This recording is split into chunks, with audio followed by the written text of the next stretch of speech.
I had a very profound spiritual experience. I remember seeing my whole life kind of flash before my eyes. I knew right away that I had broke my neck.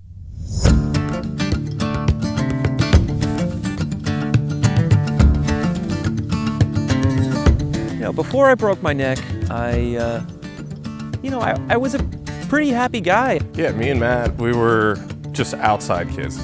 He was a fun, interesting young fisherman, full of adventure stories. I really enjoyed fishing. I enjoyed going offshore. I used to surf a lot. We surf, we were obsessed with surfing. We were like addicted to it. We're outside people through and through. And then, he had an accident. The day was kind of a cloudy day. It was really windy. It was a full moon. I picked up my friend Jerome and we went down to the beach, and I was diving in the water off the back of my truck. And on the last one, I was kind of tired.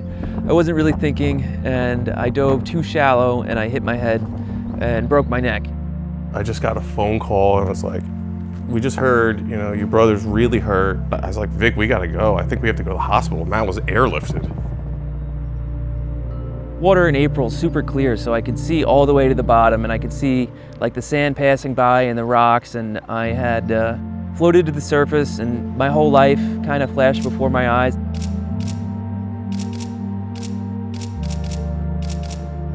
It's not what you would think, it wasn't all of the nice times. It was all of like the challenges and the suffering and the things that make you who you are and define your character. And I remember being very grateful for being able to do all the things I got to do. And I remember seeing that for the first time in the water, and then it kind of just faded out, and I thought that was it. Obviously you're extremely hopeful. Maybe something can be done, maybe there'd be a miracle. And the doctor calls us in, and he basically said, just right there, point blank, like, your brother's never gonna have mobility ever again. At the time he was sober and his life was really turning around. He had a cool apartment, he was working on a really large, distinguished fishing boat out in Montauk. And he was super proud that he got on there, and then this happens. It was just like, Jesus, like. I remember just being stuck in my room and not wanting to leave, not wanting to go see anyone. And for me, it was an all-time low, and I've never really been one to give up, but this was a time when I really did give up. Really going into a very dark period of not seeing a hopeful future and wondering what life could possibly look like with his inability to be able to walk or to be able to experience a normal life.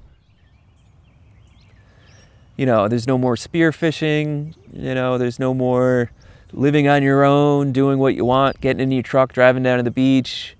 All of that is gonna have to go away. The things that we take for granted are things that Matt has to contend with every day, every single day, about even just getting out of bed. He can't do it. He can't feed himself. He can't get to the kitchen. There's nothing that he can do alone. The difficulty of being in the nursing home eventually it made me realize, like, I have to get it together, you know what I mean? Like, I have to get out of here. I need to get a skill, I need to get my mind together. If he wants to do something and he sets his mind to it, he will set his mind to it. Persistence is almost like a superpower. Being persistent, you can really do anything. So I figured out that I could, type with 2 styluses, and I started learning programming. I'm a senior software developer. I've been doing it for over 10 years, and I've seen Matt's code, and he's ready to be hired. He's ready to go.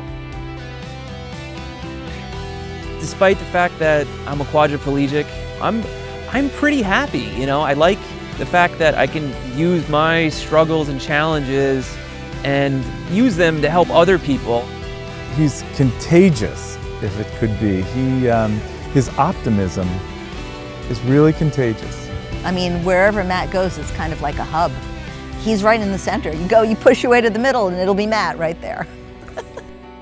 I get to see somebody so stuck, you know, mentally, physically, whatever it is, and to transform out of that and to be positive it's a big benefit to me.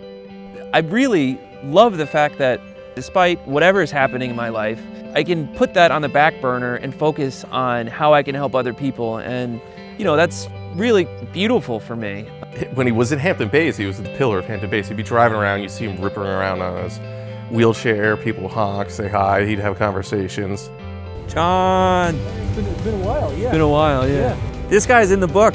There's like a picture where the boat's here, you and Scott, and it's like during the nor'easter. It's What's up, man? You still down here? Crew's crew. His community is here, so it's important he stays around. He needs to have his own space for his own creative processes and just to feel like a normal person that's, you know, 34 years old. It'd be nice just to see him start the next chapter of his life, start that next journey, because he deserves it. His ability to do service for people is fantastic. So in this time, like when he really needs help, it's time for us to step up and help him in a different way.